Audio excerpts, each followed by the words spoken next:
no one should come to the Dubai Opera House to see a star, because I don't feel that. In my heart, I'm a mother. Woo! Hello. Hello, Zara. Hello. Hi. First Hi. of all, you are the most prompt guest I have ever had. Is that true? What? Yeah.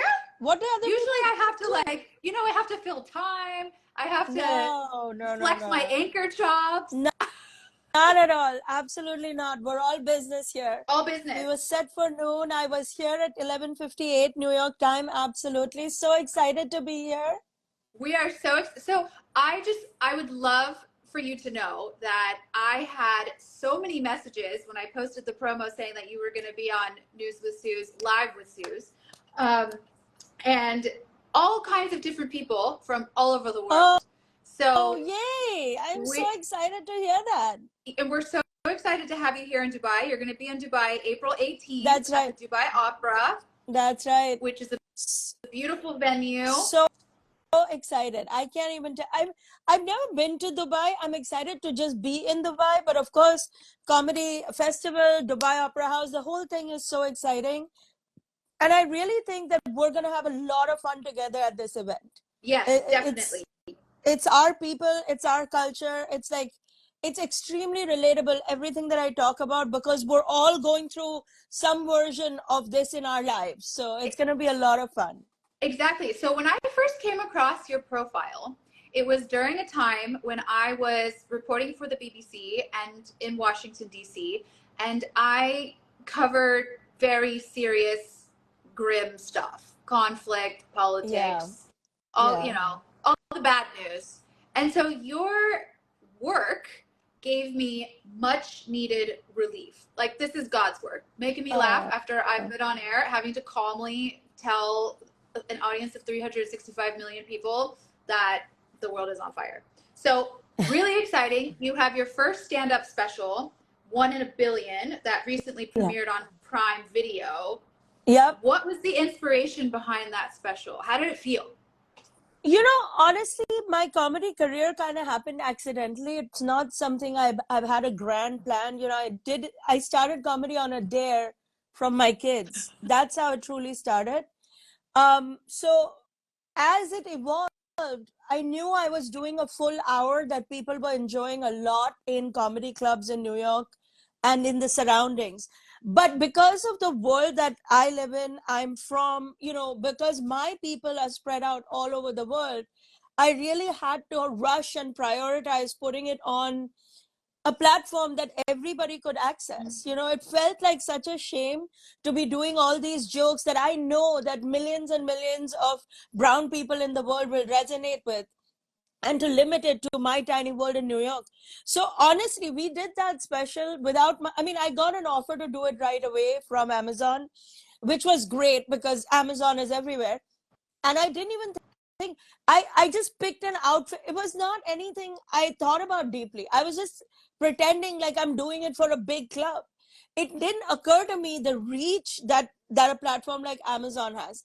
I truly just picked an outfit that made sense for me. I wore the chappals that I was wearing, 2 days before. And I really focused on just delivering comedy the way I do in a club and hoping that it resonates in some way. It really did. Like, I got so much love for it.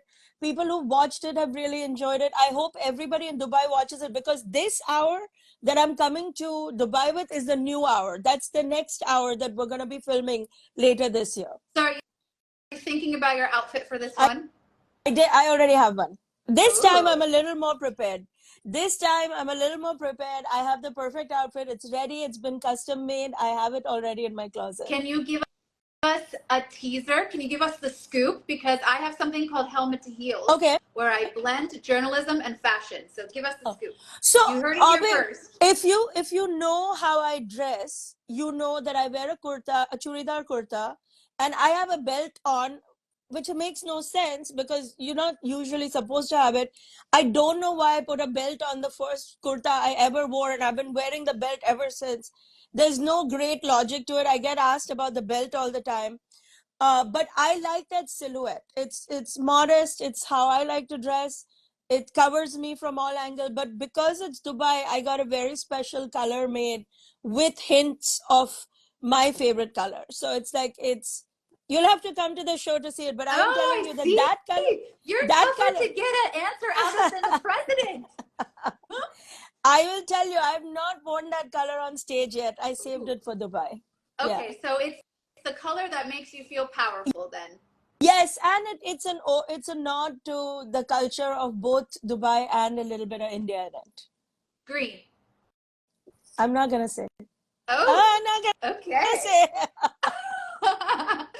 So, you know, when I first came across you, you remind me of my auntie. And my Yeah. auntie is Persian. I'm half Persian. Yeah. And so I see so many people saying, "Hi, auntie. Hi, auntie." Hi. Yes, Yeah, lovely yeah, yeah. glasses. They do look so good on Thank you. We love the look. you. That Thomas and Can Deals approve. I be honest and Yeah. tell you why I wear the glasses? I don't need to wear the glasses. But if I don't, because this is a very brown woman thing, if I don't, everybody comments on the dark circle under my eyes, and then I get a million times, Auntie, you need to rest. Auntie, you need to drink water. My audience gets stressed out for me, which is why I keep glasses on days that I'm not on stage. I try to not put makeup on the days that I'm not on stage, because for the work that you do, I do, we wear so much makeup. It's almost like, it's like a pleasure to have a day when you just can let your skin breathe. But anytime I show up on a screen like that, people are like, oh my god, the dark circle, so now I have to wear glasses. I'm gonna spill some tea and say when I wear my glasses on my News with Suze video, it's exactly for the same reason. We So then you create exactly right. your look. Yeah, you kind of have to, that's a, and it's so sweet because the audience actually really cares. The reason they're commenting is because they care about you. But it's like, I don't want to stress people out. That's not what I'm trying to do at all. This is like, from what I understand now at this point, genetic. Like, there's nothing that can be done about it, and the only way to cover it is with more makeup, which I don't want to do on a Monday. Listen, I'm offline. I'm gonna give you a place who you should talk to when you come to Dubai, because this place is like the capital of beauty. Dubai is the capital of beauty treatment. Yeah, I It's believe amazing. that. I It's believe amazing. that. Yeah. So I want to ask you about how you even, like, your journey into comedy, how you even ended up here. I mean, you said that it was a dare by one of your kids. You know, you began in your 40s on a pretty unconventional path, but what motivated you to take the dare and expand it to this level? And especially, what challenges did you face in making this transition? Because you navigate humor and cultural sensitivity in your culture. So give us a sort of insight into what that looks like for you. My whole life, people told me I was funny. This is something I've heard my whole life. But if you're a brown woman, that means nothing. That means nothing. I mean, I used to feel so bad. They're like, oh, funny. What do you do with funny? In our culture, we don't really value humor and fun, and we don't go out looking for these things to do. Until I became a comic, I had never stepped foot in a comedy club myself. This is a fact. Why would I ever do that? I'm always looking for more reasons to be stressed out. So the whole funny thing has been part of my life, my whole life. And I actually say that my parents, who are both deceased, probably rolling in their grave right now, that they're so sad they got the funny one. They didn't get the doctor, they didn't get the accountant, they didn't get the computer person. They got the funny one. Like, what do you do with that? But my all American kids were like, Mom, you should just be a comic. People love listening to you talk. You make everybody laugh. And I was like, that's not a job. When your kids say something to you, your first reaction is no. So I really didn't think that they made any sense. But because for 15, 16 years, I had been forcing them to do things they didn't want to do, when they said to me, you need to try this, I kind of had to do it just to say that I'd done it. You know what I mean? When I went for the first open mic, I really thought I'll go for 15 minutes. I'll put in some FaceTime. I'll take a photo so that they know that I went. And then I'll tell them what a stupid idea this was. And when I went in there, it was like the room just changed my life. I couldn't believe that this was a thing, that people were just standing there and telling jokes, and that this could be a career, and that this could be a business. It never occurred to me. It's funny because I definitely relate to you in this regard, because when I told my family that I wanted to be a journalist, in Persian, the word khabarnigar, it translates almost to the equivalent of like somebody who brings The like news. gossip here and there, right? It's like Right. news, but the way it's the connotation is that like you're like a gossip. So no, not a doctor, not a lawyer, not an Yeah. engineer, a journalist. But so what was your kind of breakout moment? At what moment did you arrive, or did you realize that you have No, arrived? no, I still don't feel that. Like, honestly, I don't. Like, no one should come to the Dubai Opera House to see a star, because I don't feel that. In my heart, I'm a mother. You I have over get on. 2 million followers across platforms. I know, but to me, they're all kids that I'm yelling at all day long. They're all mom friends, and we're just chitter chattering about what you're making and what you're eating. It's like, I really honestly don't see myself as any kind of star. And I'm not even just saying that, I'm being completely honest, because it's odd to me that I get recognized everywhere I go. People are like, oh my God. And I'm like, oh my God, you who? Who? And then I know it's me.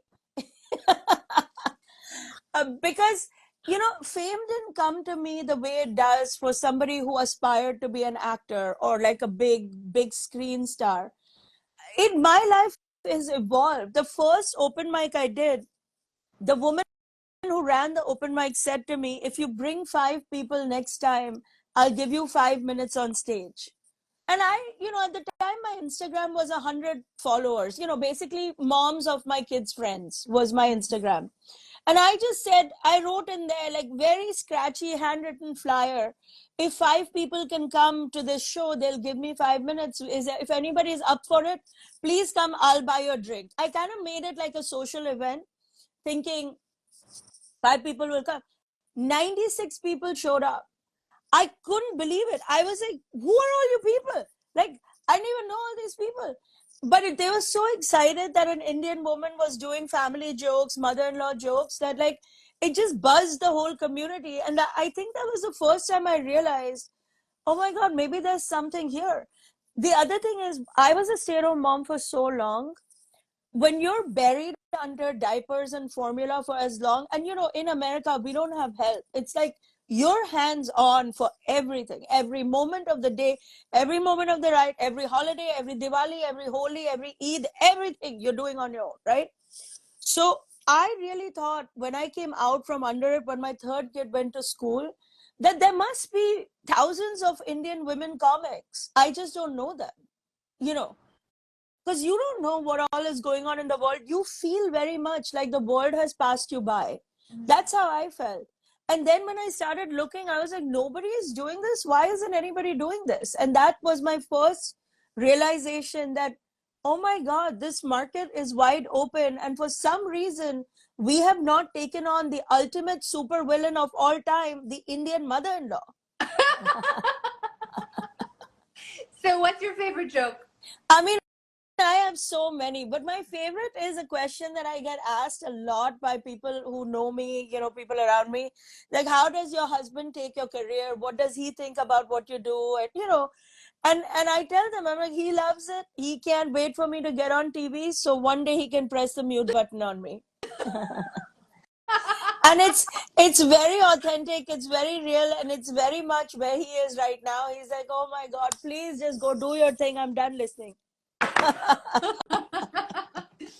Okay, and finally, what advice do you have for someone who wants to take a chance on a dream and they feel like they can't because of family pressures, or they can't afford it, or they feel like they're too old? We've had a few questions about this on the chat. So what message do you have for them? So on the issue of being too old, I will tell you that I understand that feeling very much. I mean, all this is fake. This coloring is all fake. But good news, a lot of fake coloring exists. Unlimited amounts. You color every day. I understand the feeling of being old. Believe me, I do.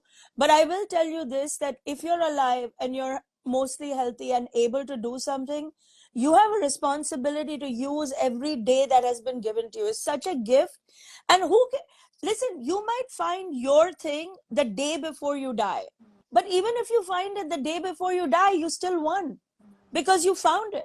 So those of us who are able to do positive things in this world, we kind of have to throw ourselves out there and add to the positive. And look at how much negative energy there is. Look at, you just turn on any news channel, any Instagram, any Twitter, negative, negative, negative. So if you can do something positive, no matter how small, you start there and just go. Don't worry about anything. Don't worry about anybody. What people think is irrelevant, because everybody is obsessed with taking their own selfies. No one has time to think about you or me. But find freedom in it and go build your thing, whatever that thing is. And I get a lot of questions about, I don't know what to do, I want to do something. And I tell people that the only way to discover what you should do is to reflect back on what you have been doing. The thing that you like to do when no one is watching is probably your thing. It's probably where your heart sits. And dig in that space. Thanks to social media, you can build a career in almost anything, from cooking to organizing to cleaning to photography to writing. I mean, all these things are open for everybody now, and you can start for a very little amount of money, almost no money. So just taking that first stab at something will lead you to the next thing, will lead you to the thing that's meant to be your thing. Okay, so are you saying that if I take singing in the shower to the big stage, that that's my calling? If I make it, it's all you, Zarna. I'm not even gonna laugh about it, because I'm telling you it can be done. I'm telling you it can be done. I am taking singing lessons finally. Listen, during COVID, yes, I was doing like singing. During COVID, I was singing on Instagram because we were sitting locked up in our houses March 2020. But you know what? You probably brought so much joy and love and hope to so many people who watched you. I hope so. And that, with that act, you are adding to the positive contributions of the world, which is what we need. We do not need another explosion, for God's sake. We do not need another fight, another war, another bomb. We need more singers. We need more actors. We need more people telling jokes. And we just need people sharing. Like, if you're passionate about bird watching, tell us why, because I would like to know. I'm never going to do it, but I will listen to somebody else who loves it for 5 minutes. It's all about passion. Journalist to singer, yalla, let's go. Zarna, thank you so much. Thank you for healing the world. Laughter is one of the greatest medicines, and we're looking forward to seeing you here in Dubai. Thank you. Thank you. Thank you, Dubai. I can't wait to be in your beautiful city. Everybody who's watching is invited with love to the Dubai Opera House, April 18th. We're going to have a lot of fun. Bring your mother-in-law. I will tell her what we all think about her. Bye, guys. Bye.